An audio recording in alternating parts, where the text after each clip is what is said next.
que no es él. Perdón, que ahora sí estamos grabando, parece. Sí, ahora sí. 22 de abril, Platón, banquete, página 203. O quizás María Ángeles podría resumir un poco de qué estábamos hablando. ¿Cuál fue lo último que leímos?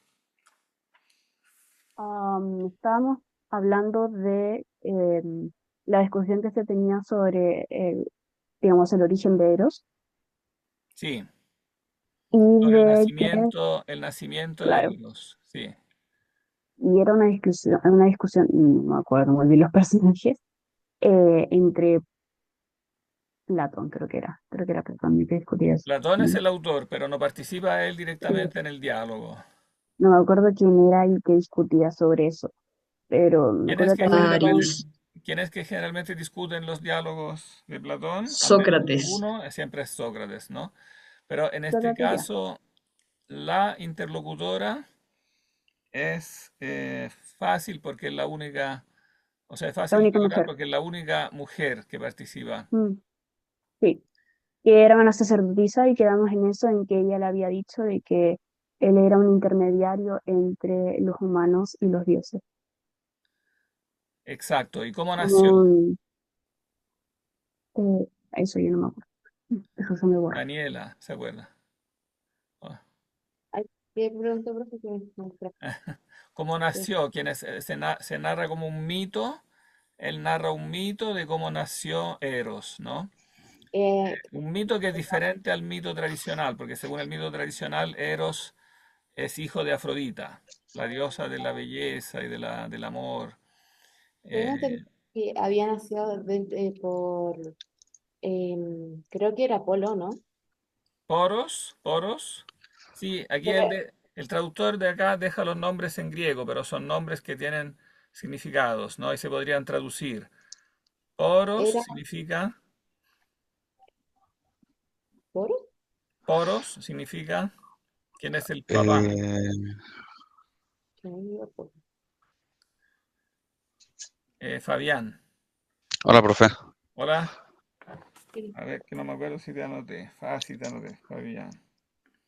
Ahí Sí, está. es que estaba ocupado con mi gato.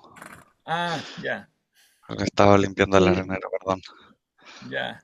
¿Y tienes una pizca de luz para verte? No, es la única luz que tengo. Ah, una velita, algo, ¿no? Eh, pr- profe, ¿en qué página habíamos quedado? ¿En la 200 cuánto? En realidad llegamos a la 204B. Ok. 204B. Hola, profe. Estábamos recordando. Hola. Hola, profe. Ah, ahí te veo. iPad, tú eres Anastasia. Sí, Ya, perfecto. Mm, em, ¿Quién estaba hablando? Fabián. Llámalo de que era hijo de Poro. ¿Quién eran los padres? Uno es Poros, que significa. Bueno, el contexto es el banquete que se celebra. Igual hay una conexión con Afrodita. Quiere mantener una conexión con Afrodita. El banquete en honor del nacimiento de Afrodita. Están todos los dioses celebrando. Y Poros es un dios, ¿no? ¿Qué significa Poros? ¿Alguien se acuerda? Poros es el ingenio, la astucia, como el recurso pero recurso intelectual, ¿no? Y en cambio hay una señora que es pobre, que se llama pobreza, penía es pobreza. Y a ella se le ocurre entonces una estratagema para salir de la pobreza. ¿Y cuál es el estratagema? Tener un hijo con poros. Claro, tener un hijo con poros, exacto. Entonces se aprovecha de la circunstancia que es un banquete, están todos borrachos, incluido poros, Entonces Poros se queda ahí tirado, ahí como borracho, y ella se aprovecha y se acuesta al lado de él, y entonces concibe un hijo que será precisamente Eros, ¿no? Entonces Eros tiene las características de ambos padres. Em, por un lado es pobre. ¿Por qué es pobre? Porque es importante eso, que Eros es pobre y por lo tanto no es un dios, ¿ah? Porque evidentemente venía pobreza, ella no es una diosa. Entonces, eso va en contra de lo que es el mito tradicional, que Eros es un dios, ¿no? Este hijo no es un dios, sino que es un ser intermedio, ¿no? Es hijo de la pobreza y entonces él siempre mantiene a lo largo de su existencia esta característica de la pobreza. Eso es importante, ¿no? ¿Por qué es importante que Eros siempre es pobre?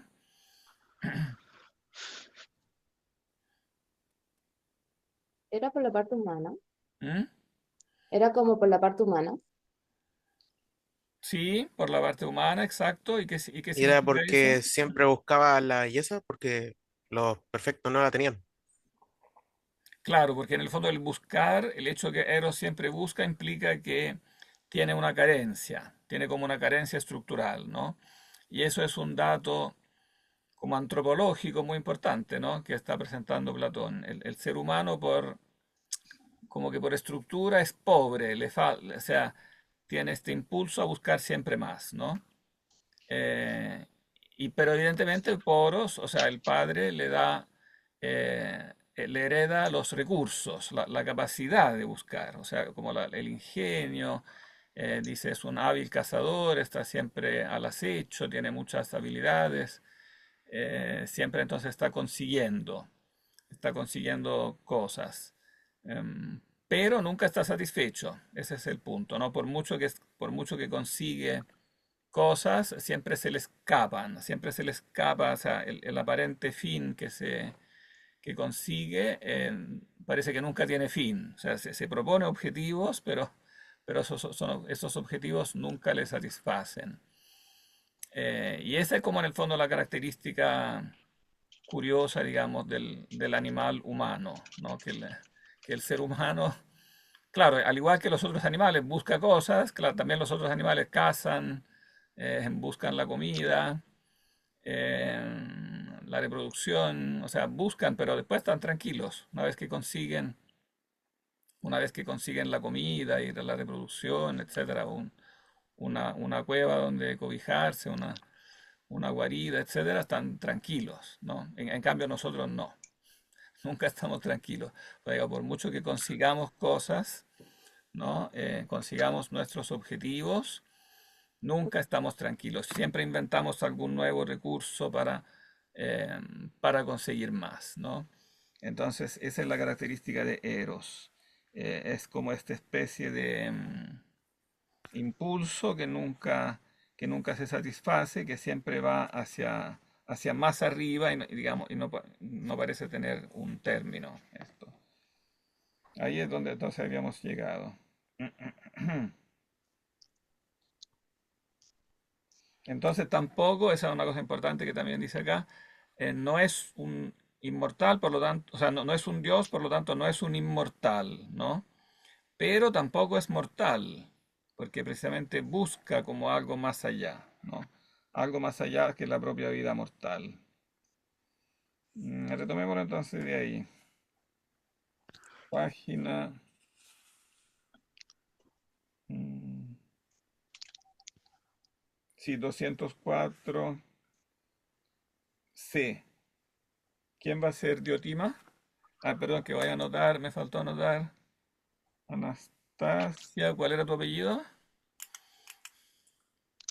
Gask. G-A-S-C. Gask, sí.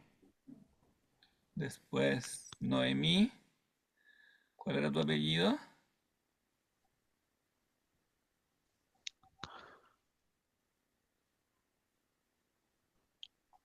¿Aló? ¿Se escucha? Ceballos. Ah, ahí sí. Ceballos. ¿Y quién más? No, nadie más. 300 cuánto. ¿Tú? Perdón.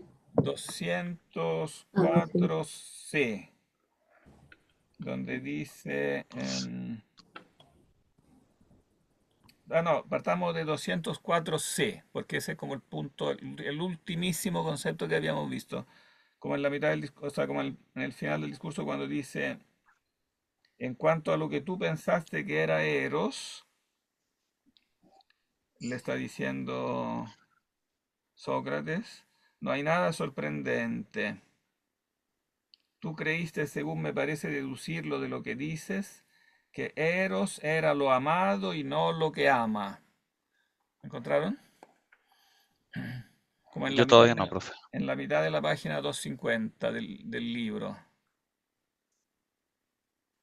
que corresponde con la 204C.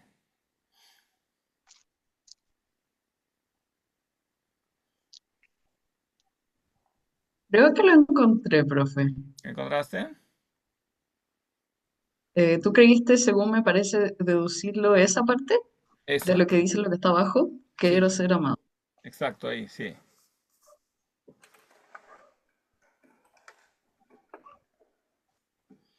Claro, lo amado, ese era un concepto importante con el que habíamos terminado la otra vez. Lo amado, evidentemente, es distinto a lo que ama, ¿no? Porque lo amado es el objeto del amor. Y el objeto del amor, eso sí tiene que ser bello. O bueno, bello, digamos. Porque lo bello es lo que, evidentemente, lo que atrae, ¿no? Y entonces ese es el objeto. Y ese se puede decir que tiene características divinas, digamos.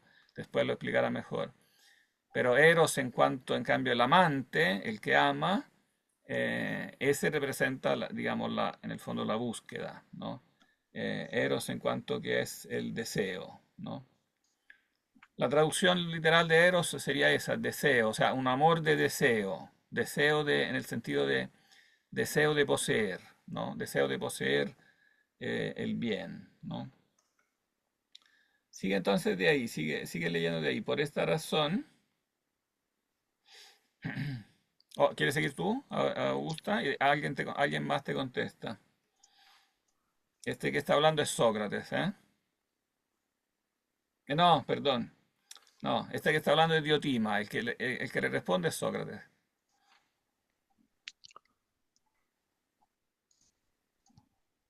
Profe, yo todavía no encuentro la... ¿No lo Sí, yo encuentras? también estoy un poco perdida. Ah, pero ven La dos. la paginación de arriba del libro. Ajá, la 204. Claro, la paginación lateral es la 204. Y la letra que pone al lado es la letra C. Y la eh, página del libro es la 250. El tal fue aproximadamente. No, Dice, la parte C dice, tú creíste, según me parece deducirlo de lo que dices, que eso. Eros era lo amado y no lo que ama. Sí, esa es. mm, ¿Cuál es la página del PDF? ¿Tú tienes ahí el archivo? 125. ya la encontré. Ya, perfecto. ¿Quién va a ser Sócrates?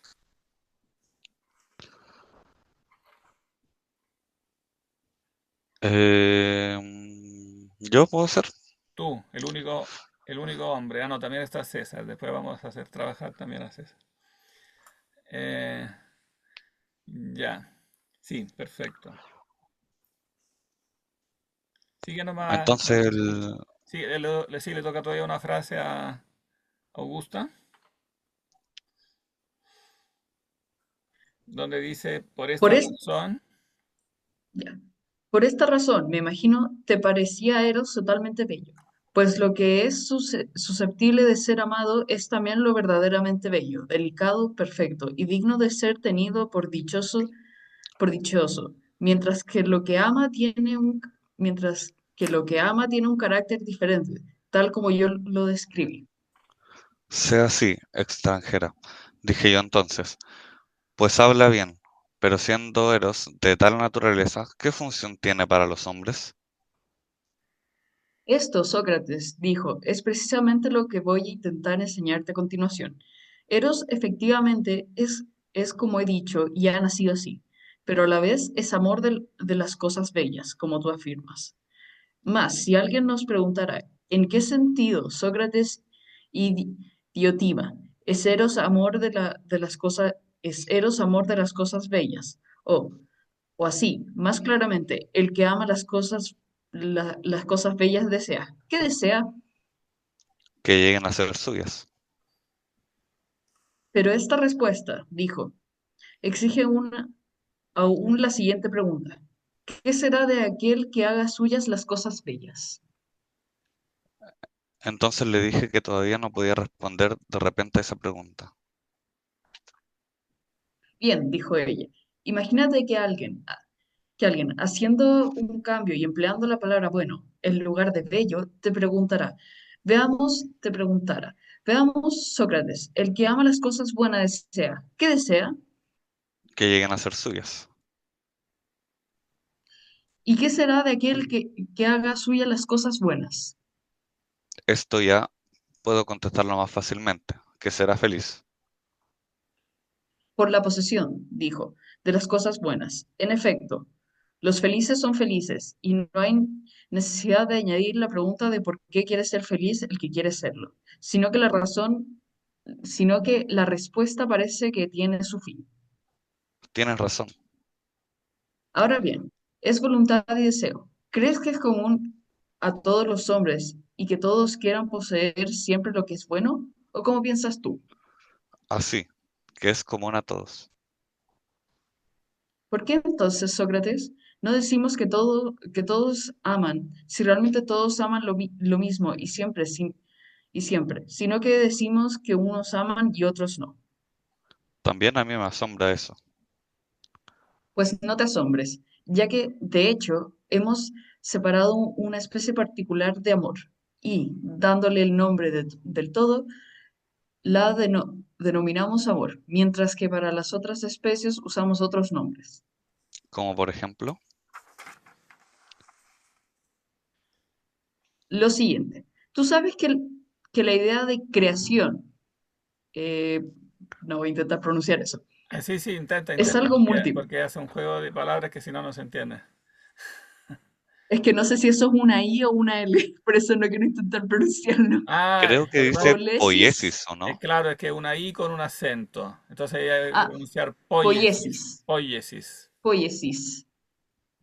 Claro, que es la palabra de donde viene nuestra palabra poesía, poiesis. Mm. Pero que en griego literalmente significa creación. Poieo significa hacer. Entonces, poiesis significa como acción en general, acción de como hacer algo en general. Profe, viene de poiesis y praxis, ¿o no? Y bueno, praxis Es práctica. es claro, de donde viene práctica, es acción, es todavía más general, claro, praxis es acción más en general. Ya. Poiesis es hacer algo, por ejemplo, puede ser hacer una ¿El escultor? escultura, una Ya. pintura, pero también un poema, un poema, diga, un poema con Ya. palabras, ¿no? Ok. Entonces, claro, es un caso en que una palabra, lo que busca mostrar es un ejemplo de palabra que tiene un significado más amplio, pero que después se usa comúnmente en un significado más restringido. Sigue nomás. Es algo múltiple, pues en realidad toda causa que haga pasar cualquier cosa de no ser al ser es creación. De suerte que también los trabajos realizados en todas las artes son creaciones, y y los artífices de estas son todos creadores. Tienes razón. Iba a intentar leer la otra. Poietai, sí, cuando pone ahí en griego hay que leerlo porque si no no se entiende la conexión. Pero también sabes que no llaman creadores, sino que tienen otros nombres, y que con- conjunio, es que con esta letra a veces no entiendo, y que del Conjunto, conjunio entero de creación se ha separado. ¿Mm? conjunto. Dice conjunto. Conjunto. Ahí está. La T está desaparecida en mi texto. Sí. Entero de creación se ha separado una parte. La concerniente a la música y al verso, y se la denomina como el nombre del todo. Únicamente esto se llama, en efecto, poesía y poetas, a los que poseen esta porción de creación. Tienes razón. ¿Se entendió la, Pues también así ocurre, se entendió el punto, ¿no? O sea, que se usa la palabra poetas, que en general significa creadores, ¿no? Pero se usa solo para los que crean lo que nosotros también llamamos poesías o poemas, ¿no? Mientras que en su significado originario es más general, ¿no? Y así, bueno, lo mismo ocurre con la palabra amor y amante, ¿no? O sea, se habla de amantes a los que aman de un cierto modo, ¿no? Pero amantes, pues, tiene un significado general, puede ser amante de cualquier cosa, ¿no? Pero ahí lo explica, así que nomás.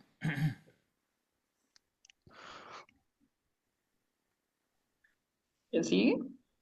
¿O quieres cambiar, quieres Eh, que alguien te releve? Sí, por favor.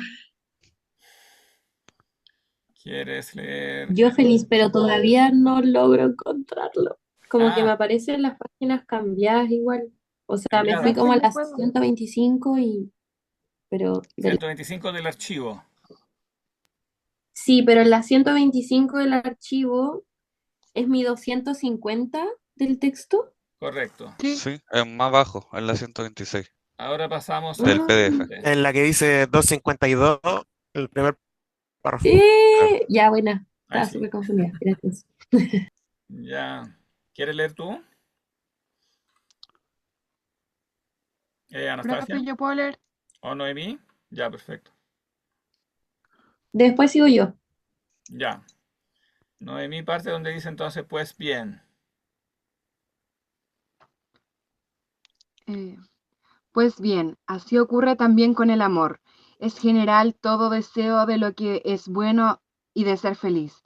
Es, para todo el mundo, el grandísimo y engañoso amor. Pero pero unos se dedican a él de muchas y diversas maneras, ya sea en el negocio, en la afición a la gimnasia o en el amor a la sabiduría. Y no se dice ni que están enamorados ni se les llama amantes, mientras que los que se dirigen a él y se aferran según una sola especie reciben el nombre del todo, amor. Y de ellos se dice que están enamorados y se les llama amantes. Parece que dices la verdad.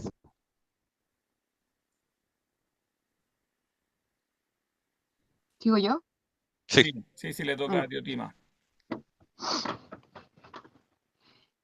Y se cuenta, ciertamente, una leyenda, siguió ella, según la cual los que busquen la mitad de sí mismos son los que están enamorados, pero, según mi propia teoría, el amor no lo es ni de una amistad ni de un todo, a no ser que sea amigo mío realmente bueno, ya que los hombres están dispuestos a amputarse sus propios pies y manos si les parece que esas partes de sí mismos son malas, pues no es, creo yo, a lo suyo propio a lo que cada cual se aferra, excepto si se identifica lo bueno con lo particular y propio de uno mismo, y lo malo, en cambio, con lo ajeno. Así que, en verdad, lo que los hombres aman no es otra cosa que el bien. ¿O a ti te parece que aman otra cosa? a mí no, por Zeus. Entonces, ¿se puede decir así simplemente que los hombres aman el bien? Sí, ¿Y qué? ¿No hay que añadir que aman también poseer el bien? hay que añadirlo. Y no solo poseerlo, sino también poseerlo también. También No, es sino también eso, hay que poseerlo añadirlo. siempre. Ah, poseerlo siempre, sí. También eso hay que añadirlo. Entonces, El amor es, en resumen, el deseo de poseer siempre el bien. Es exacto lo que dices. Pues bien, puesto que el amor es siempre esto, ¿de qué manera y en qué actividad se podría llamar amor al ardor y esfuerzo de los que lo persiguen? ¿Cuál es justamente esta acción especial? ¿Puedes decirla? Si pudiera, no estaría admirándote. Diotima, por tu sabiduría, ni hubiera venido una y otra vez a ti para aprender precisamente estas cosas. Ahí para un segundito, Pues, ok, porque ahí ya hay un punto importante, ¿no? Entonces, bueno, pasa con amor lo mismo que pasaba con poiesis y poesía, que se usa, que se usa en un significado más amplio y en uno más restringido. Y por eso se dice que, o sea, si se toman evidentemente en un significado más restringido, se dice que no todos aman, no todos son amantes, no todos están enamorados. Pero en cambio, si se usa en un sentido amplio, entonces es verdad lo contrario, que sí, todos aman, todos son amantes y todos están enamorados. Porque en el fondo está diciendo esta es una característica estructural de nuevo del ser humano, que siempre está amando, no puede hacer otra cosa, es como su acción fundamental. Lo único que va a ir como cambiando son como el objeto, porque las cosas, las personas del mundo real, digamos, son variadas y por tanto no estamos siempre amando la misma cosa todo el día, sino que vamos amando como diferentes cosas, o personas, o actividades, lo que sea, ¿no? Negocios, la gimnasia, eh, La sabiduría. claro, la comida, la sabiduría. Después mostrará, ahora lo está mencionando así en forma desordenada, después mostrará también que hay un orden, como un orden en las cosas que amamos, ¿no? Pero ahora lo está diciendo como en general, o sea, independiente de qué cosa estamos amando, esta es en definitiva nuestra actividad prácticamente principal. Estamos siempre Del ser amando, humano, ¿no? no podemos evitarlo, estamos hechos así. ¿Cómo? Como principal actividad del ser humano, ¿no? Exacto. Es como una actividad Como el amar. principal en el sentido que es estructural. No, no es una cosa que se pueda obviar, digamos, a no ser que uno esté ya en coma profundo, digamos, pero digamos, cuando el ser humano, en cuanto hace algo, siempre está amando, porque el hacer, cualquier cosa que hagamos, es un producto del amar, ¿no? O sea, no es una cosa meramente mecánica, sino que es un producto del amar. Y entonces todos somos, digamos, amantes, ¿no? En ese sentido. Y bueno, aquí hace referencia a una página que deberíamos haber leído. Ahora estoy cayendo en la cuenta que nos la saltamos, pero quizás podríamos incluso leer ahora un pedacito. Porque es una página bonita que está un poquito antes, donde se dice la famosa leyenda según la cual los que buscan la mitad de sí mismos son los que están enamorados, ¿no? Que es la famosa página de donde viene después nuestra también expresión que se usa hasta el día de hoy como de la media naranja, que cada uno busca la media naranja, y hace referencia al mito que narra Aristófanes en las páginas que están antes. Leámoslo, porque esa página es bonita, deberíamos haberla leído antes, se me pasó a mí. Pero estamos a tiempo de remediar, porque son como dos paginitas, pero son entretenidas. 191D,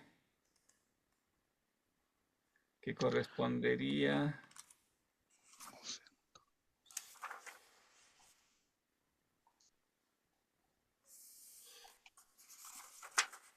a la página... no, un poquito antes. Donde habla Aristófanes, no, 189C. Correspondería a la página 221. ¿La encontraron? Donde dices bien, Dices bien, Eriximaco.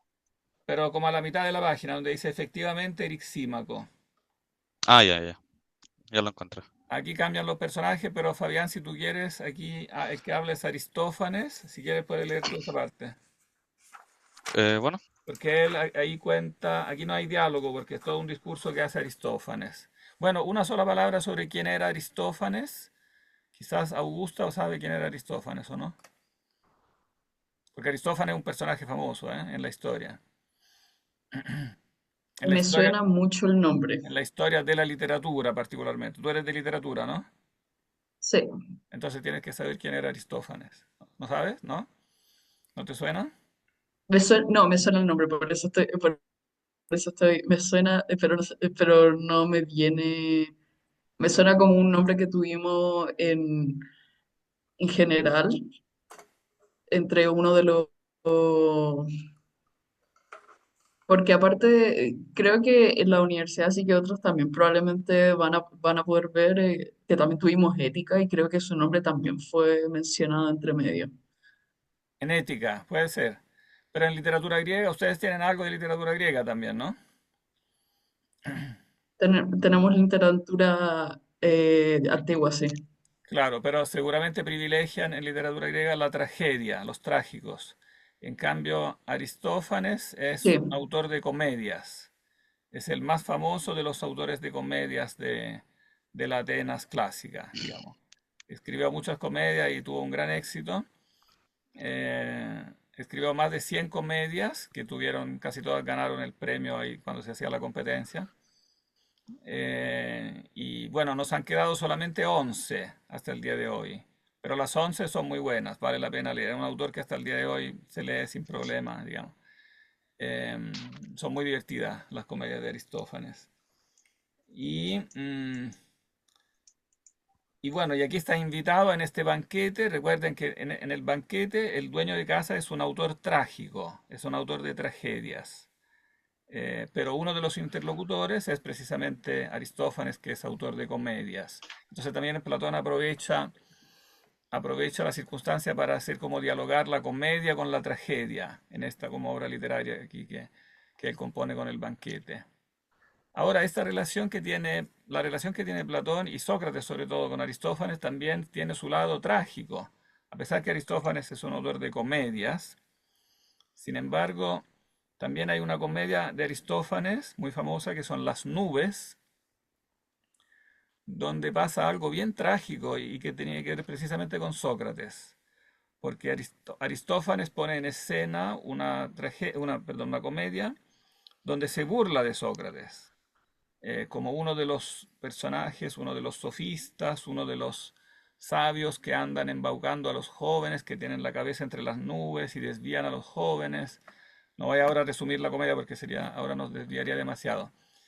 Pero, pero la cosa es que Sócrates en esta comedia se le pinta muy, muy mal, en una luz negativa, hasta el punto que finalmente el protagonista de la comedia se enoja tanto con Sócrates que va y le incendia la casa. Y Sócrates muere en este incendio. O sea que la comedia termina bien en tragedia.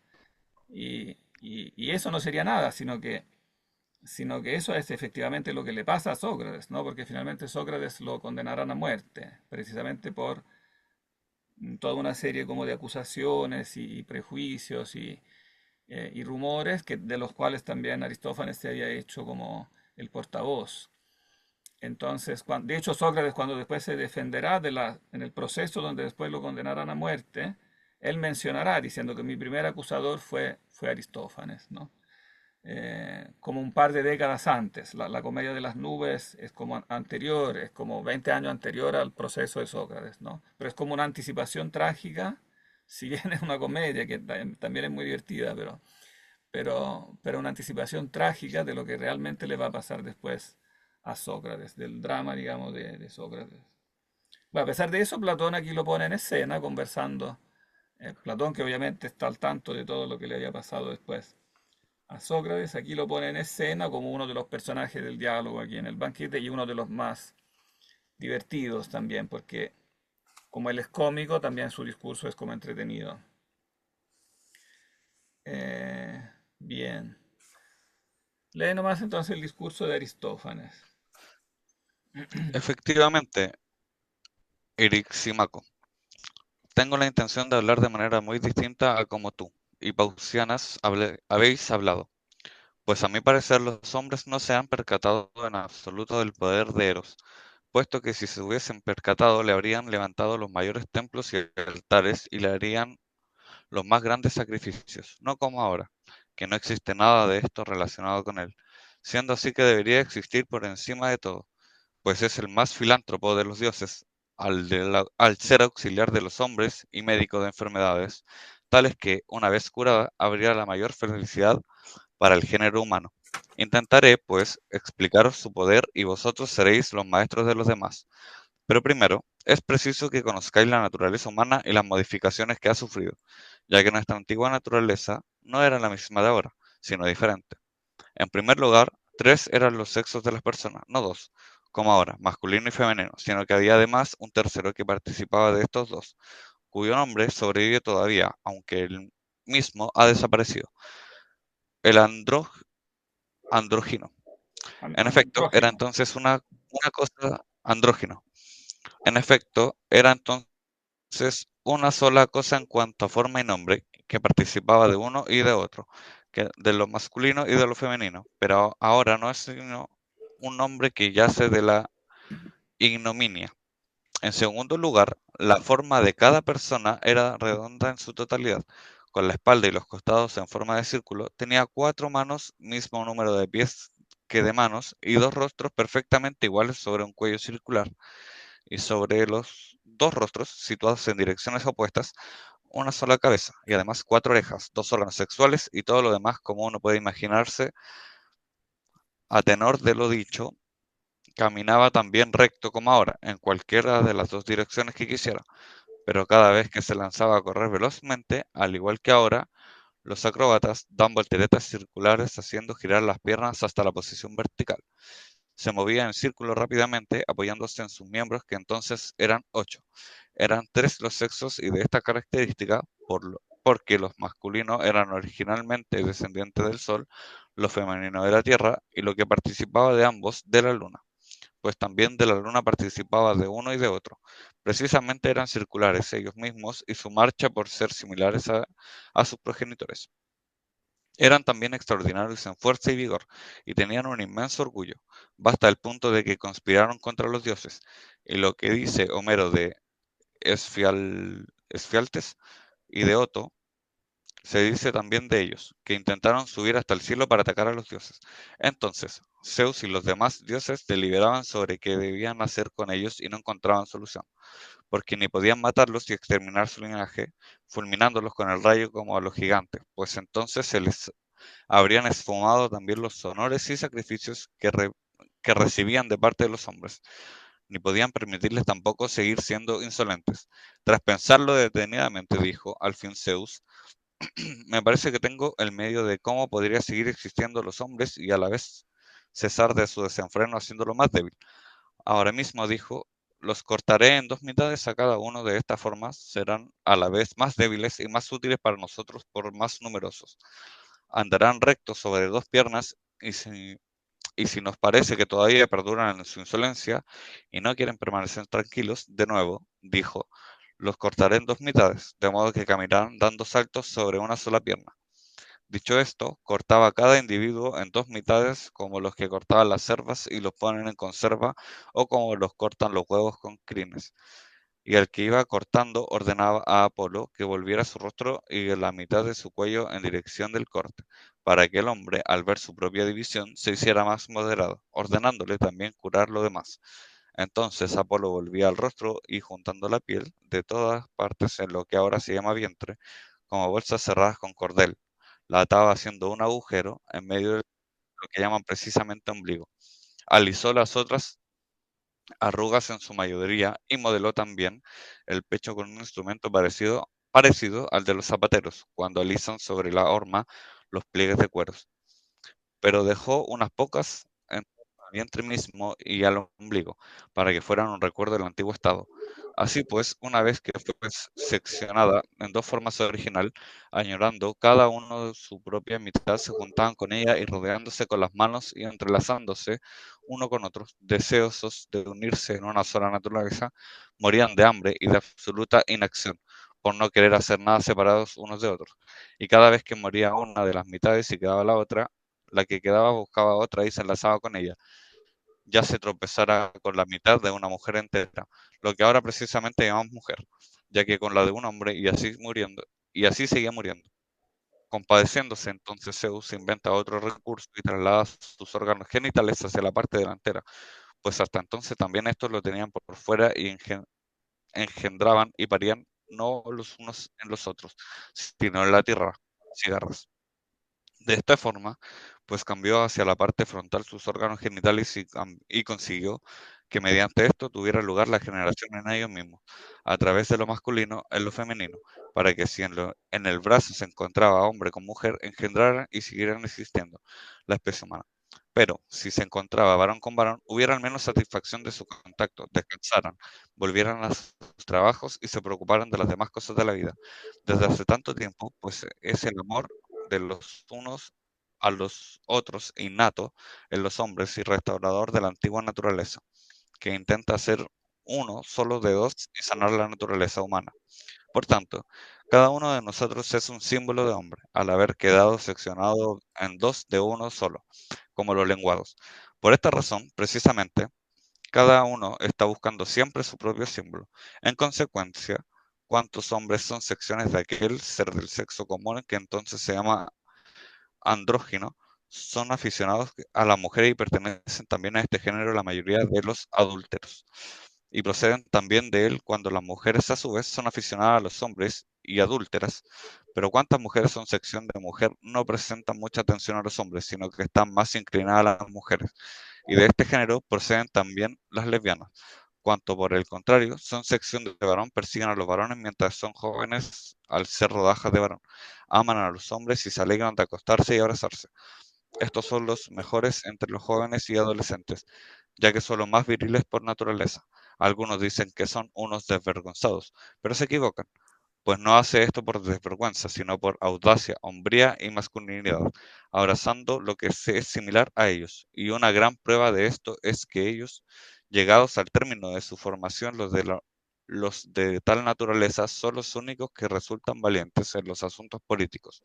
Y cuando son ya unos hombres, aman a los mancebos y no prestan atención por inclinación natural a los casamientos ni a la procreación de hijos, sino que son obligados por la ley, pues ahí sale como borroso. ¿Les Se les basta? basta, se les basta vivir soltero todo el tiempo en mutua compañía. Por consiguiente, el que es de tal clase resulta ciertamente eh, un amante de mancebos y de un amigo del amante, ya que siempre se apega a lo que está emparentando.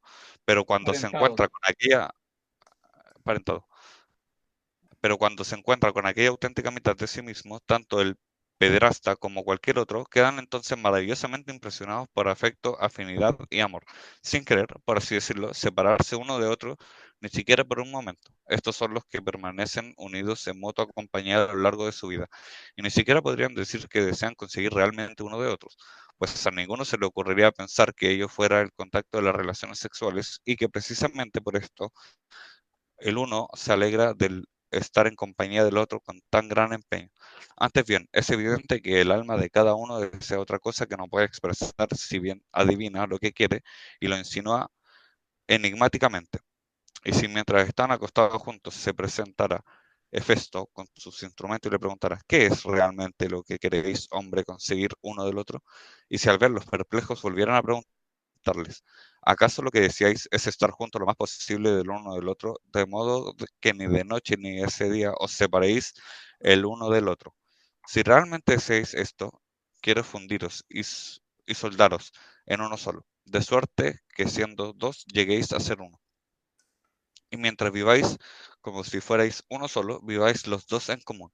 Y cuando muráis, también allí en el Hades seáis uno en lugar de dos, muerto ambos a la vez. Mirad, pues si deseáis esto y estaréis contentos si lo conseguís.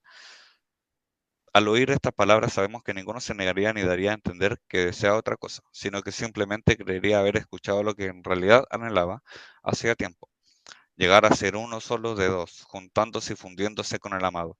Pues la razón de esto es que nuestra antigua naturaleza era como se ha descrito y nosotros estudiamos íntegros, Amor es, en consecuencia, el nombre para el deseo y percusión de esta integridad.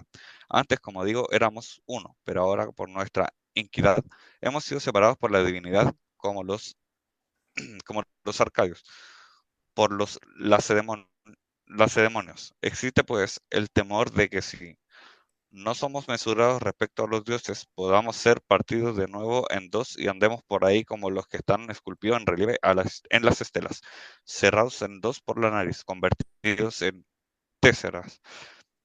Esta es la razón precisamente por la que todo hombre debe exhortar a otros ser piadosos con los dioses en todo, para evitar los uno y conseguir lo otro, siendo eres nuestro guía y caudillo. Que nadie obre en su contra, y obra en su contra el que enemista a los dioses. Pues si somos sus amigos y estamos reconciliados con el Dios, descubriremos y nos encontraremos con nuestros propios amados, lo que ahora consigue solo unos pocos. Y que no me interrumpa Erixímaco, para burlarse de mi discurso diciendo que aludo a Pausanias y a Agaton, pues tal vez también ellos pertenezcan realmente a esta clase y que sean ambos varones por naturaleza. Yo me estoy refiriendo a todos, hombres y mujeres, cuando digo que nuestra raza solo podría llegar a ser plenamente feliz si lleváramos el amor a su culminación y a cada uno encontrar el amado que le pertenece retomando a su antigua naturaleza. Y si esto es lo mejor, necesariamente también será lo mejor eh, lo que en las actuales circunstancias se acerquen más a esto, a saber encontrar un amado de que por naturaleza responda a nuestras aspiraciones.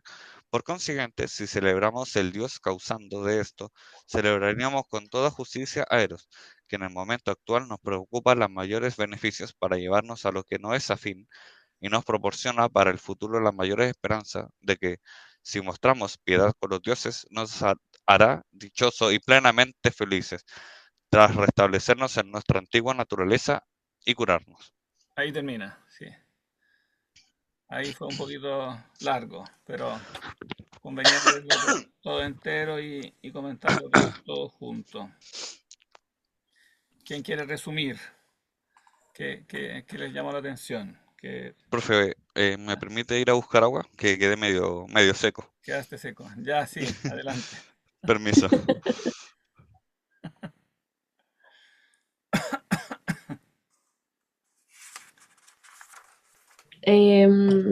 Bueno, a mí me llamó mucho la atención em, como el tiempo igual que se toma en hacer como una descripción súper completa, como ya desde lo más gráfico, como de explicación física, a todo esto como mucho más profundo y como desarmando igual muchas de las cosas que tenemos como ahora impuestas. Ay.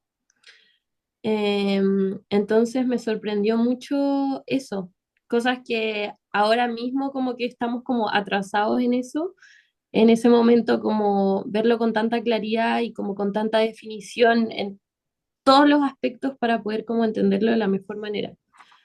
Y eso me pareció muy, muy lindo y muy profundo. O sea, es claro, la descripción que hace es muy plástica, ¿no? Como es propio del género literario Sí. de la comedia, ¿no? Es muy imaginativo, ¿no? Y Ujú. cuéntalo un poquito cómo eran los hombres, cómo eran las personas según este mito, cómo eran conformadas físicamente, ¿Cómo? cómo era su forma Se me queda física como, según la leyenda que narra.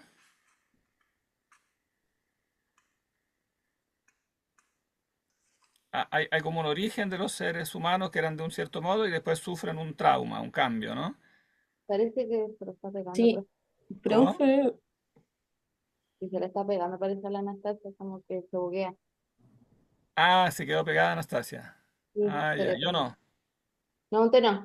Ah, ya, ya. No hay problema de mi línea entonces, ya. Nayaret, cuéntanos tú entonces. Dice que eran, ay, ¿cómo era? Redondos Claro, que los seres humanos eran redondos, en el sentido de Sí, esféricos, ¿no? Eran sí. esféricos. Y entonces, eh, que tenían cuatro manos, cuatro pies y dos rostros perfectamente iguales sobre un cuello circular. claro. ¿Y después qué les pasó? Eh, bueno, se supone, bueno, decía que por ir en contra de los dioses, estos los separaron y Zeus decidió que los iba a cortar a la mitad a cada uno Claro, para hacerlos más débiles. claro, ellos se hicieron soberbios, ¿no? Este es un punto Sí. importante, ¿no? Porque la narración como del origen del género humano, eh, también como ocurre en la Biblia, se subraya este elemento de la soberbia, ¿no? O sea, el ser humano es poderoso, era más poderoso en sus orígenes, ¿no? E intenta, con este poder que tiene, asaltar al Olimpo, tal como lo habían hecho los Ujú, gigantes, digamos, y hay varios cuentos en la mitología donde se relata lo mismo. Hay diferentes personajes que asaltan el Olimpo, ¿no? Para como atacar ujú, a los dioses, o sea, en el fondo para ser como los dioses, ¿no? En la ujú. Biblia, en el relato del Génesis, Adán y Eva comen del árbol del bien y del mal cuando el diablo les dice que si harán esto serán como dioses, ¿no? Eh, entonces, claro, está esa como tentación en el ser humano. Y claro, y Zeus entonces Mm, los quisiera incluso eliminar del todo, o sea, los dioses los quisieran incluso aniquilar del todo, pero después cambian de idea porque dicen, no, pero es que igual necesitamos de sus sacrificios, de sus cultos, de sus honores, y si los matamos no vamos a tener nadie que no nos ofrezca sacrificios, etcétera. Y entonces, para castigarlos, deciden cortarlos por la mitad, ¿no? Y entonces, ¿qué pasa al cortarlos por la mitad? Están como en la constante búsqueda del uno al otro Claro, para están en volver esta a hacerse uno, pero en constante realidad como que no búsqueda pueden. de otro que tenga una afinidad, ¿no? Se insiste mucho en este concepto Claro, como de la afinidad, ¿no? Eh, claro. claro, evidentemente está también el aspecto como biológico de que después tiene que arreglarle los órganos genitales para que logren reproducirse, etcétera, porque si no se morían todos. Claro, está el aspecto de la procreación, pero el acento principal yo diría está en este punto de la afinidad. Cada uno siente como esa falta de alguien, como que complemente su naturaleza y entonces está como en una continua como nostalgia de algo con el que antes había ¿Qué le como hace falta? una unidad que le hace falta, que lo complementa, ¿no? Por eso dice, cada Claro. uno de nosotros es un símbolo. No sé si se entiende esta palabra que aquí se usa, no en el significado usual que la usamos en los idiomas modernos, sino es un significado, el significado original de la palabra símbolo. Símbolo originalmente era un objeto, por ejemplo, una moneda, que se rompía en dos y dos personas se la guardaban. Por ejemplo, se hacía eso cuando una mamá, por ejemplo, daba en adopción a su hijo. No quería tener el hijo y entonces lo daba, no sé, a un orfanato. Pero le daba una medallita partida por la mitad. De forma tal que a futuro pudiera reconocerlo si es que la mitad de la moneda calzaba con la suya. Entonces, símbolo es una cosa rota que crea un dibujo tal que solamente calza con esa mitad específica, ¿no? Este es el símbolo en el sentido originario. Símbolo significa algo que se junta, que coincide perfectamente, ¿no? Entonces cada uno va buscando digamos, su propio símbolo, digamos, alguien que encaja, ¿no? Que encaja perfectamente con uno. Y eso, claro, va más allá de las relaciones sexuales que claro, al parecer es lo que uno busca, ¿no? Pero en realidad esto es como un medio, en el fondo dice, claro, que mm, si el dios les preguntara, Hefesto les preguntara qué queréis realmente conseguir uno del otro, entonces Hefesto, todo esto evidentemente son como una forma imaginativa de expresarlo, ¿no? Hefesto es el dios herrero, que entonces que funde los metales y hace estatuas o hace instrumentos, etcétera, ¿no? Entonces, si Hefesto se presentara a los amantes y les preguntara, pero cuando ustedes se abrazan, cuando se juntan, em, pero realmente, ¿qué es lo que quieren conseguir, no? O sea, ¿eso es el fin? Simplemente no. No, realmente lo que quieren es como fundirse en una sola realidad. O sea, como si el dios herrero pudiera fundirlos y juntarlos, ¿no? Es una unión mucho más profunda, ¿no? Mucho más total. Y la relación sexual es como algo así como una especie de medio, como de intento de hacer eso, pero no es el fin último. El fin último es como mucho más allá, ¿no? Es entonces el deseo y persecución de esta integridad, de llegar a ser uno solo, ¿no? Incluso en la muerte. Aquí claramente hay un eco claro de lo que Platón leía en Homero, ¿no? De cuando Patroclo se le aparece a Aquiles y dice en la urna después tenemos que estar sepultados juntos, o sea, como éramos uno en la vida, tenemos que seguir siendo unos como finalmente también en el más allá.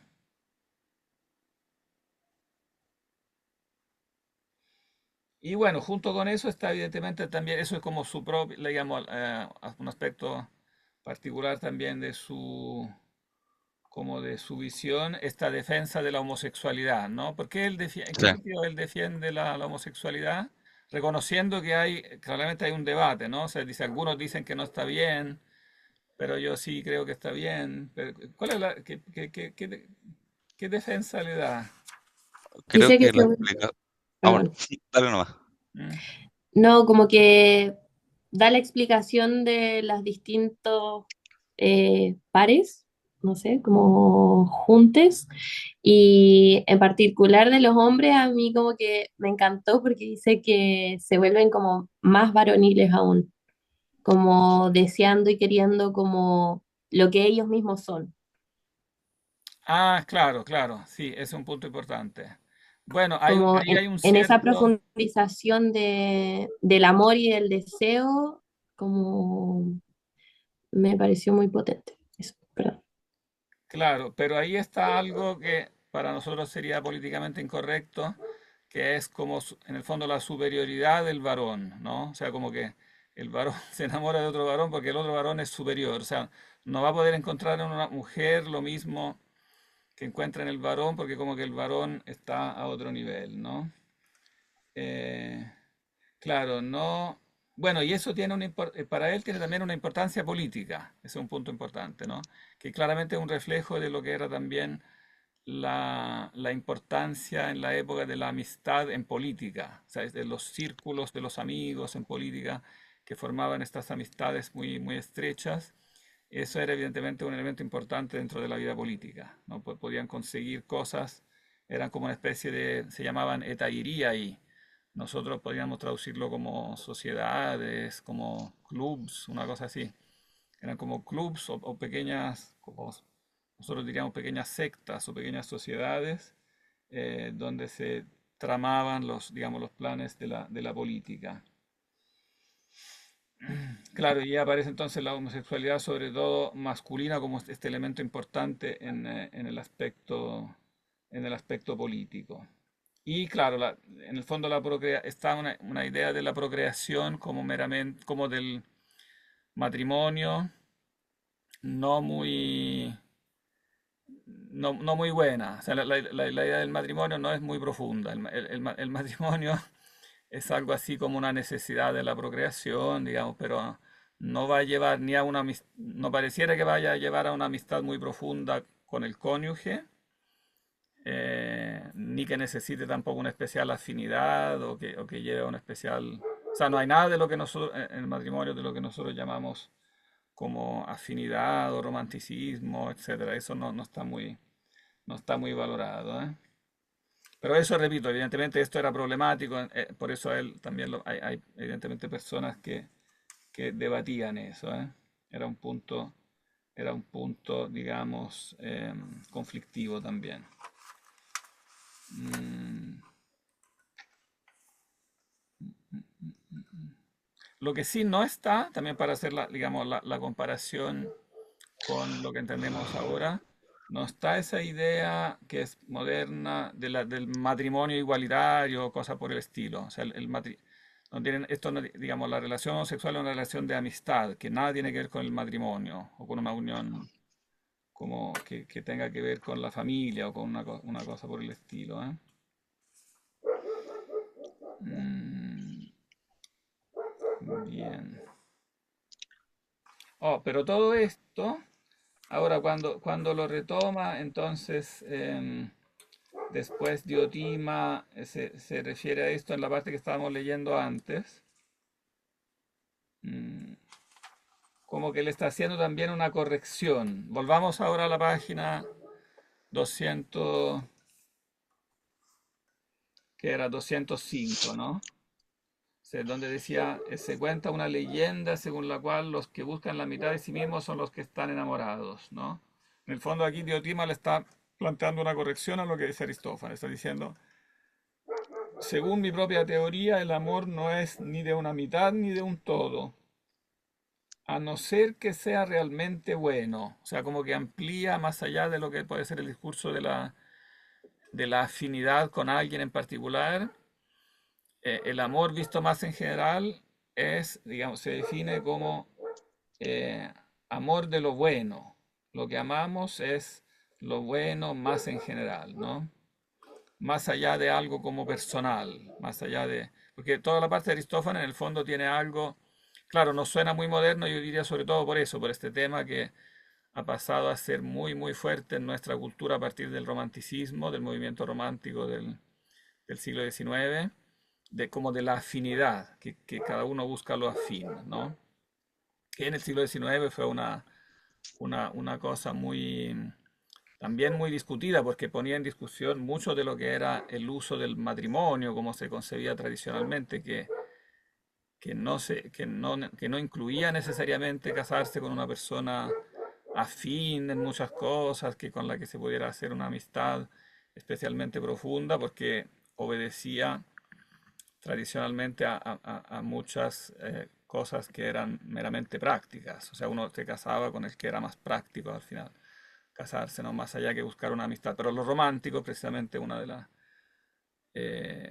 los caballos de batalla del movimiento romántico fue ese, que más allá de eso tiene que haber una afinidad y que entonces también el mismo matrimonio se relativiza, ¿no? Que no es la unión más profunda y puede haber otro tipo de relación. Pero aquí él vuelve, amplía el discurso más allá de eso que puede ser la afinidad que recalcaba Aristófanes, y por lo tanto del elemento como individual, que alguien se enamore de una persona individualmente, tomándolo más en general, el amor es el amor al bien, y esa es una definición entonces más amplia, más universal, que va más allá de que si encuentro o no la persona adecuada, que si encuentro o no una afinidad, etcétera. Mucho más en general, el amor es amor al bien en todas sus manifestaciones y formas. Y lo último, hasta donde habíamos llegado, era que entonces, en resumen, el amor es el deseo de poseer el bien y el deseo de poseerlo siempre, ¿no? Eh, ¿Por qué eso es importante, esta conclusión? Amor es amor del bien, amor de poseer el bien y amor de poseer siempre el bien. En esto consiste, digamos, la felicidad, ¿no?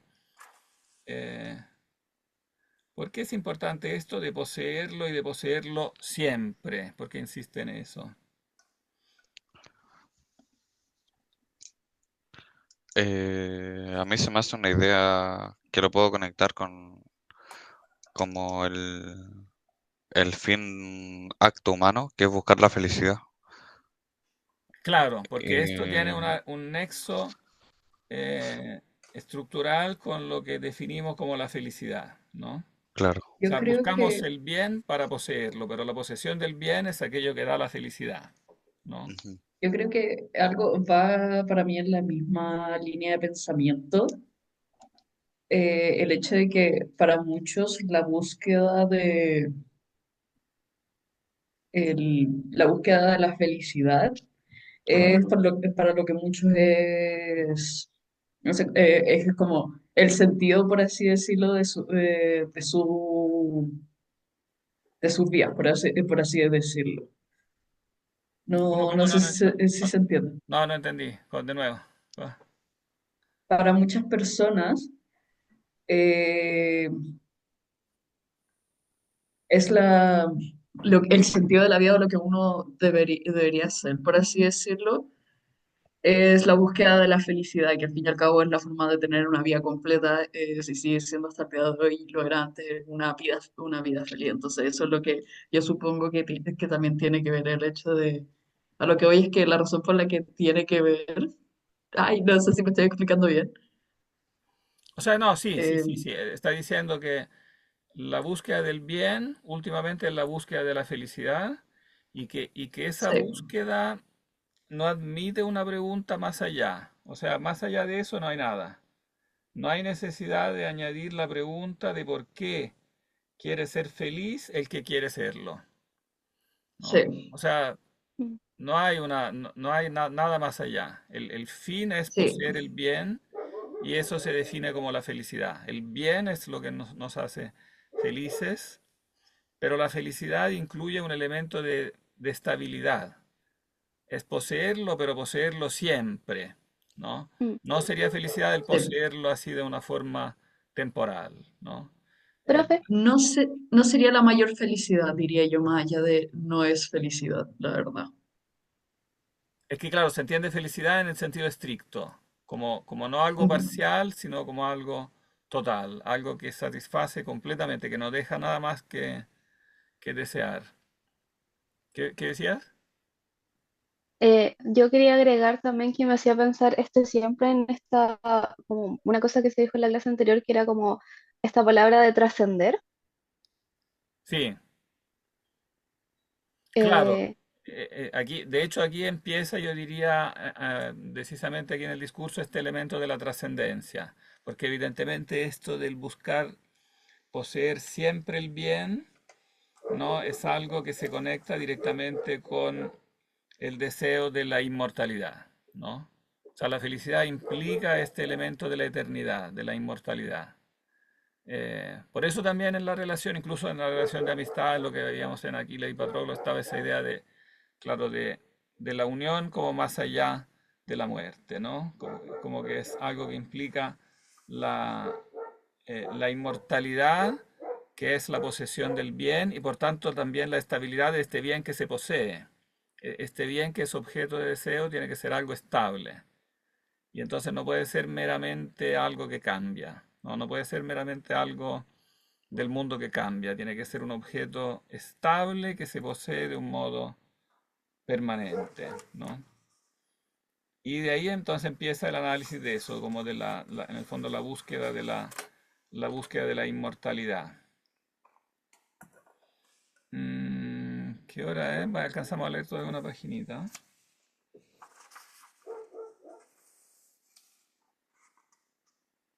Aquí como primer peldaño de esto, vamos a alcanzar a ver quizá este primer peldaño de la búsqueda de la inmortalidad, hace un análisis de la procreación, que para él es como, claro, el peldaño más bajo, ¿no? O sea, el amor en el sentido como biológico de la procreación, pero aún eso que es puramente biológico, pero muestra ya como este deseo de inmortalidad, porque la procreación en el fondo es perpetuar también digamos, no es solamente el deseo sexual, es el deseo de perpetuar la vida, de tener una descendencia que perdure más allá de la vida individual, ¿no? Entonces, como un primer indicio, incluso en el ámbito puramente físico, ¿no? Del deseo de la inmortalidad. Leamos esa paginita para concluir ahí. ¿A quién le toca leer?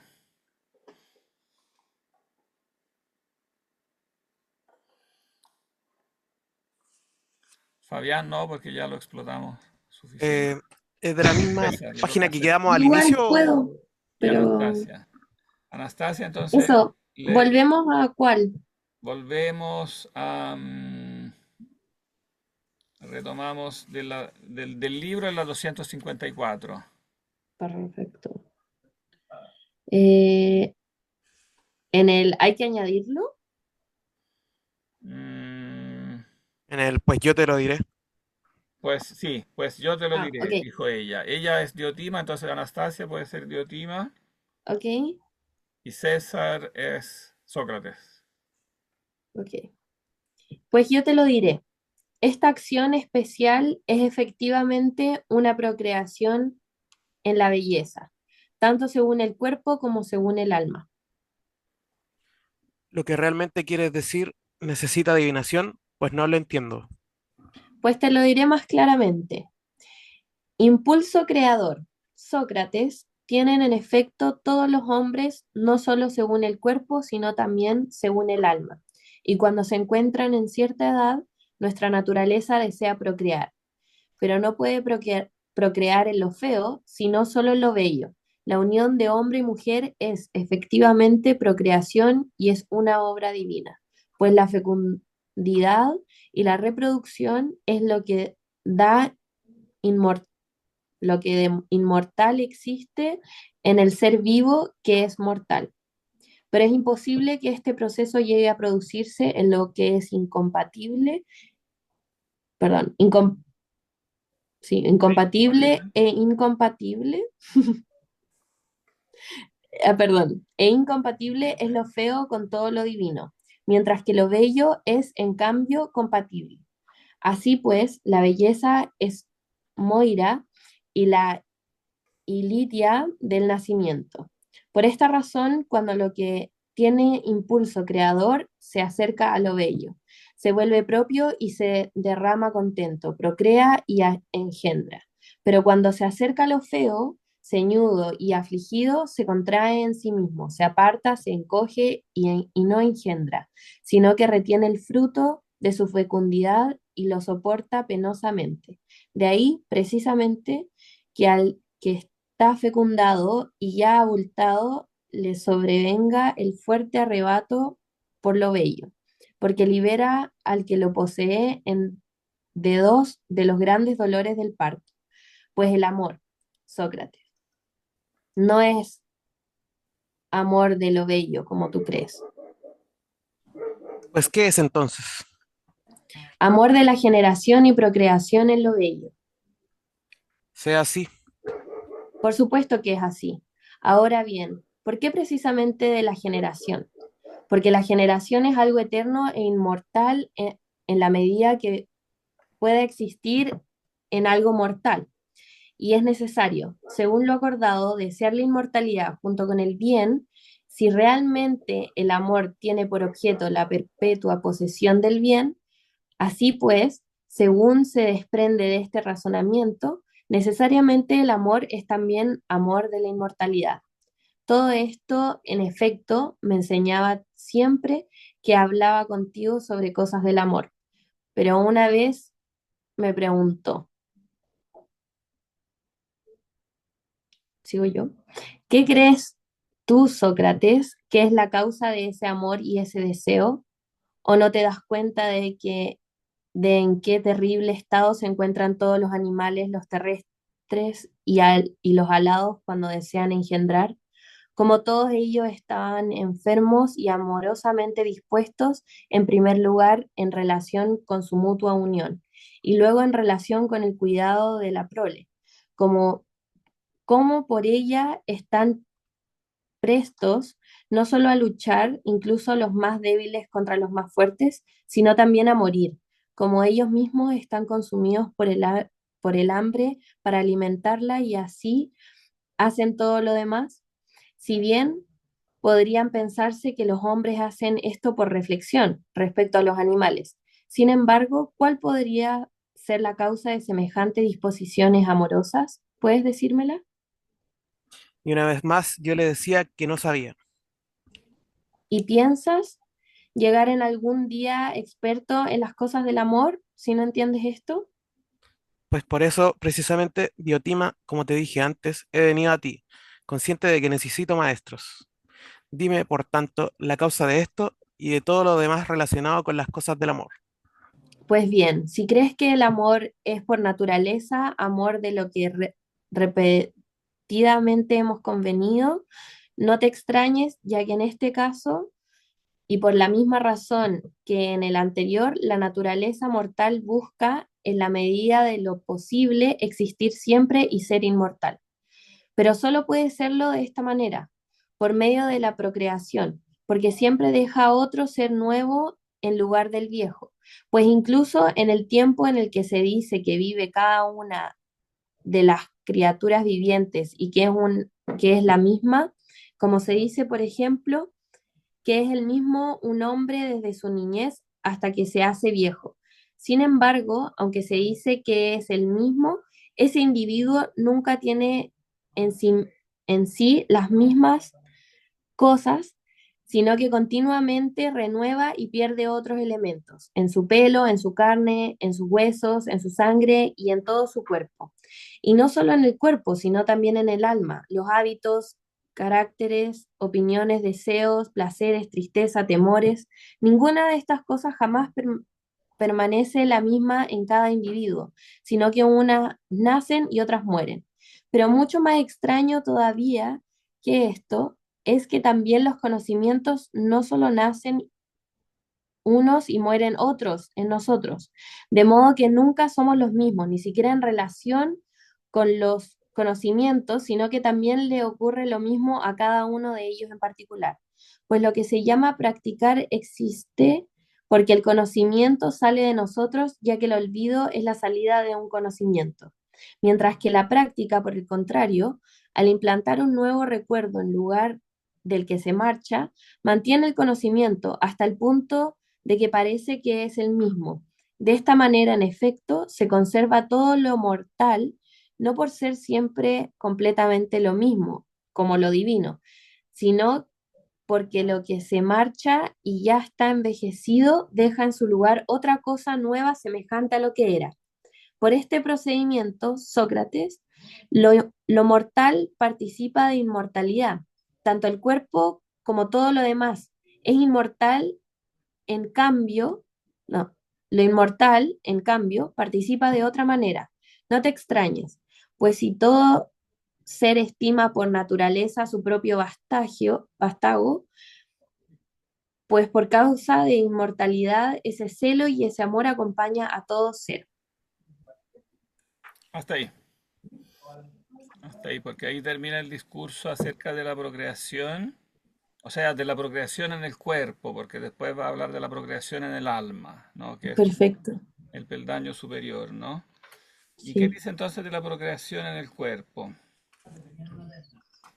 Em, no sé si puedo hablar yo, pero por lo menos de lo que yo igual entendí, es que igual esta procreación o inmortalidad está en el simple hecho de existir y que principalmente podemos agarrar esto de las prácticas, ya que se ve como una evolución, pero en nosotros mismos ya constantemente está la vida y la muerte sucediendo, ya sea algo físico o mental, porque habla como de los conocimientos y de todo eso que también va como entrando y saliendo. Ah, sí, Y después también habla de los conocimientos, pero esto es como eso es como un excursus, pero el ajá, principal pero a discurso mí está me hizo centrado mucho en la sentido. vida, claro, en la vida física y en la procreación física. Claro, los seres como que se reproducen son seres mortales, considerando su dimensión evidentemente física, pero lo interesante es que incluso en esta dimensión física mortal buscan la inmortalidad. O sea, hay un Ajá, mecanismo de búsqueda de la inmortalidad que hace ver que lo físico es como imagen de la realidad inmortal, ¿no? Es como imagen de lo divino y busca acercarse a lo divino en la medida que puede. No es la inmortalidad propiamente tal, ¿no? Pero es como una Claro, analogía, claro, como una imitación de la inmortalidad, en el fondo, ¿no? profe, igual yo me Por eso había, es una obra divina. ¿Cómo? ajá, que yo igual desde el principio estuvimos hablando que en estos textos como algo que se mencionaba bastante era como la inmortalidad. Y creo que Exacto. durante varias clases hemos hablado sobre cómo nosotros como seres mortales, como que lo único que está como pendiente en nosotros es la inmortalidad, y igual personalmente había estado como reflexionando muchísimo de esto. Y como que concuerdo mucho con lo que acabamos de leer, y como yo como que llegué a eso de como la inmortalidad en el simple hecho como de existir, como, Claro, como nosotros. claro, pero no en el mismo hecho o sea, no en el simple hecho de existir visto de un modo estático, sino Claro, que, no claro, estático, como nosotros como seres vivos, en ese mismo como cambio que tenemos nosotros y como aportamos igual de alguna forma al presente, y como eso también nos genera una inmortalidad como inmediata. claro, hay como una analogía de la inmortalidad, incluso en el ser que por definición es mortal. Claro, No solo en en el ser claro, que no es solo en la mortal. reproducción, sino que Ajá. incluso en el mecanismo interno de cada organismo, como dice después, ¿no? Incluso en el mismo hombre, ¿no? Aunque se dice que es el mismo, ese individuo nunca tiene en sí las mismas cosas. Claro, o sea, las mismas células, los mismos como elementos que nos componen van fluyendo, van cambiando. Ujú, Y sin embargo, uno es el mismo. O sea, es el mismo, pero al mismo tiempo es siempre nuevo. O sea, hay un elemento de inmortalidad como y de eternidad, en cierto modo, como de perpetuidad que se refleja incluso dentro de lo que es el ser mortal y mudable, ¿no? Continuamente se renueva, ¿no? Y pierde otros elementos en su pelo, en su carne, en sus huesos, en su sangre, en todo el cuerpo. Entonces hay algo en nosotros, porque lo físico como tal fluye, como habían dicho los filósofos anteriores a Platón, por ejemplo, Heráclito, había dicho, todo fluye, ¿no? Y Platón le está diciendo aquí en el fondo, sí, fluye, pero fluye de un modo tal que no es que simplemente pasa y se pierde, sino que tiende a mantener tiende a renovarse y a tener un dinamismo hacia la inmortalidad. Claro, no es la inmortalidad propiamente tal, ¿no? Pero es una analogía, como que se refleja en el ser físico la imagen de lo que es lo divino, lo inmortal, ¿no?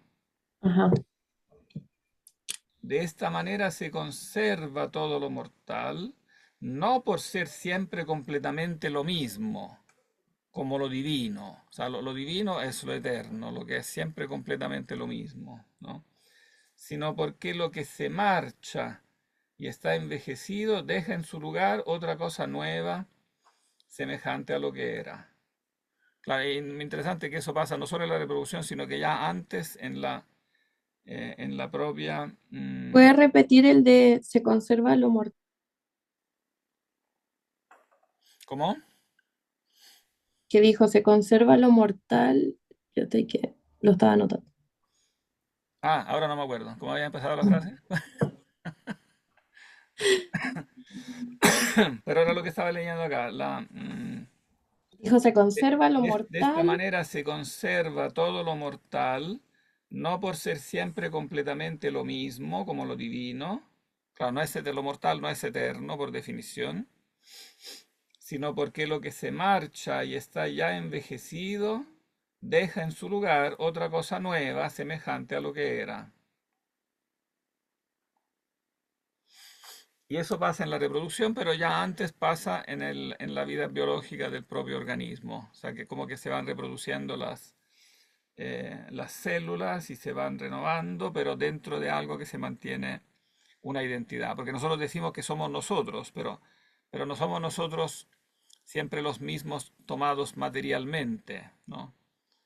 Como pretendería una visión completamente materialista, como que somos, según la visión como materialista, nosotros somos como las células o somos los elementos que nos componen. Pero en realidad los elementos que nos componen están pasando continuamente. Lo que permanece igual es algo que no es aferrable físicamente, es como imagen de algo permanente que está en otra dimensión, que se está reflejando aquí, se está como encarnando en estos elementos, pero no coincide con esos elementos tomados materialmente. No coincidimos nosotros con la suma de los elementos, tantos átomos de hidrógeno, tantos átomos de oxígeno, todo eso nos conforma, pero nos conforma porque obedecemos a una forma que de por sí nos da esa estabilidad, que no es material como tal, la forma, la materia son los elementos que son los que son propiamente partes del mundo sensible, ¿no? Pero lo que los organiza, lo que los informa es una idea, como dirá Platón, o sea, es una realidad trascendente que se refleja, que compenetra lo material, ¿no? Que lo organiza, que le da una forma.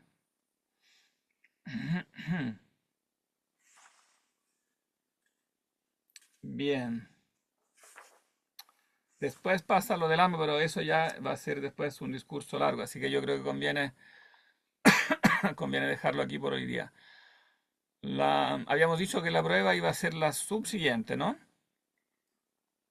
Que sería el 6. Era el 6. Entonces estamos bien, porque nos queda leer aquí otras como 5 o 6 Profe, disculpe, páginas. entonces el 6 de mayo es la primera solemne. Exacto. Ok. Perdón que aquí me está llamando alguien, pero Y nos conectamos, es como acá.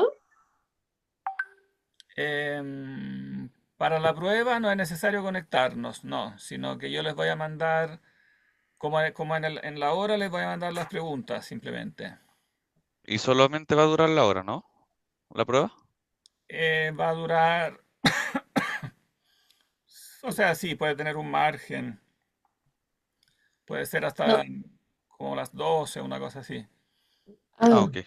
nos mandan las preguntas y después le mandamos un correo con las respuestas, una cosa así. O lo subimos O sea, pues al... sí, la suben a las tareas, mejor, es más fácil. Ya. Sí, sí. Ay, Pero la próxima vez nos toca la parte más importante, ¿eh? Así que esa es porque aquí como el culmen del discurso de Diotima es lo que viene en la página que siguen hasta la 200, hasta la 212. Entonces, claro, en el fondo ese es como el final que después es necesario para entender, o sea, como para recapitular todo lo que venía antes, ¿eh? Es como la página más importante. Y la idea es poder, claro, comentar, por ejemplo, un texto aquí de Platón, pero relacionarlo también con lo de la Ilíada, o sea, saber hacer como relaciones entre los textos y entre los principales conceptos. Por ejemplo, este mismo concepto de la inmortalidad, como aparece en la Ilíada, como aparece acá, como relacionar conceptos y dar referencias a los textos. Esa es como la idea básica. Entonces, entonces solamente la solemne se va a tratar de lo que hemos leído. ¿Cómo? La solemne solo se va a tratar de lo que hemos leído hasta el momento, Sí, sí, sí. hasta la próxima clase. Claro, sí, sí, sí. Bueno, en la Ilíada es bueno leer, por ejemplo, si leímos una parte, no sé, del libro 24, es bueno leerlo completo para tener como una Ya. visión completa, por ejemplo, del libro 24. No la Ilíada completa, pero completarlo, o sea, si uno quiere leerla completa, bien, pero digamos, para completar los libros que hemos leído, por ejemplo, leerse todo el libro primero, qué sé yo, los 4 libros que hemos leído, es bueno complementarlos. También es interesante leerse todo el banquete, ¿eh? El banquete es un libro que vale la pena leerlo completo si uno quiere, pero no entra directamente en la prueba, ¿eh? Hay sí una clase, si miran en el canal, hay una clase donde dice resumen como que resume las partes que no se leyeron en clase. Eso puede ser útil escucharlo porque como que da una panorámica de los otros discursos, porque hay como otros personajes que presentan otros discursos que están resumidos. Y en general, todo el banquete vale la pena. Es como todo un libro unitario, quizás el libro que Platón más organizó como una obra literaria unitaria. Entonces, vale la pena sí leerlo entero, ¿eh? Bien, ¿alguna otra pregunta o comentario? No, profe. ¿No? No, Bien, profe. bien. Descansamos entonces. Un gusto. Un gusto, profe, cuídese. Hasta la Que esté próxima. bien. Gracias, profe. Chao, Chao, profe. profe. Que estén Chao, Chao, bien. chao. chicos. Chao, profe.